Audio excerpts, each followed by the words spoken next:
If you train Jiu Jitsu and you're looking to cross-train in the weight room, I'm just gonna say it. Gi pull-ups are overrated. So something you've probably noticed if you've done gi pull-ups is that it really hurts your hands. And this pain is not really a good thing. Anytime we're looking to train a particular part of our body, even if we're hitting multiple parts like our lats and biceps in a pull-up, if the limiting factor are the tendons and ligaments within your hand, you're not getting a very useful stimulus to those other muscles. Not to mention, if you spend any time training in the gi, you've probably injured your fingers. And starting with something that the lowest amount of weight is body weight is probably not the best choice. So let's look at some better alternatives. So one really good variation to train grip is called a pinch grip carry. So what we're gonna do is we're going to put two plates together and grip over the top of it, where our thumb directly opposes the other four fingers. This particular type of grip can be done where we're doing carries for an extended period with one hand, or if you have heavier weight, you can hand them off to the other hand as you perform them.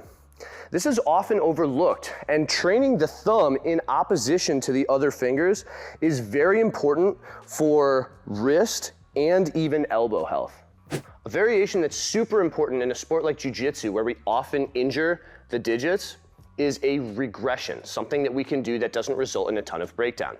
Really good option is the rice bucket. So if we put 10 to 20 pounds of dry rice in a painter's bucket, what we can do, and probably the best regression, is using a closed fist, we would submerge it underneath the rice, and the rice will resist the different motions of the wrist, flexion and extension, along with radial and ulnar deviation. If we do have an injury along the digits, by doing a closed fist, we won't further irritate it. And by training the muscles of the forearm, we can retain some grip strength without making the issue worse. That's a value that you would not have with gi pull-ups. The third option, instead of gi pull-ups, is training a motion that is really, really important for lots of gi chokes, and that is radial and ulnar deviation.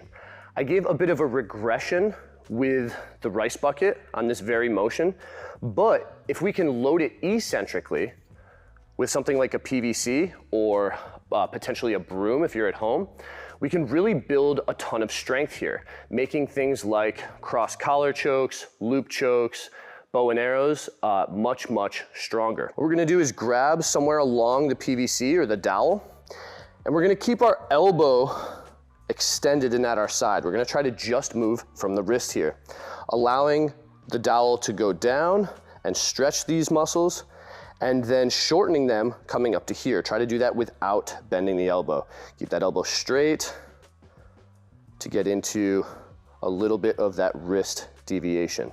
If we want to add resistance, we move further away from the center. If this is too difficult to do slow and controlled without momentum, we'll move closer to the center. And then we want to train the opposite motion, where we'll now be taxing the muscles along the other side of the forearm, where again, we keep everything locked at our side. We try to let the wrist move to its endpoint range of motion, and then pull to the other endpoint, again, without getting the elbow or shoulder involved. We try to let the wrist do all the work here. Don't be dumb and do gi pull-ups. Do something smart and subscribe to my channel.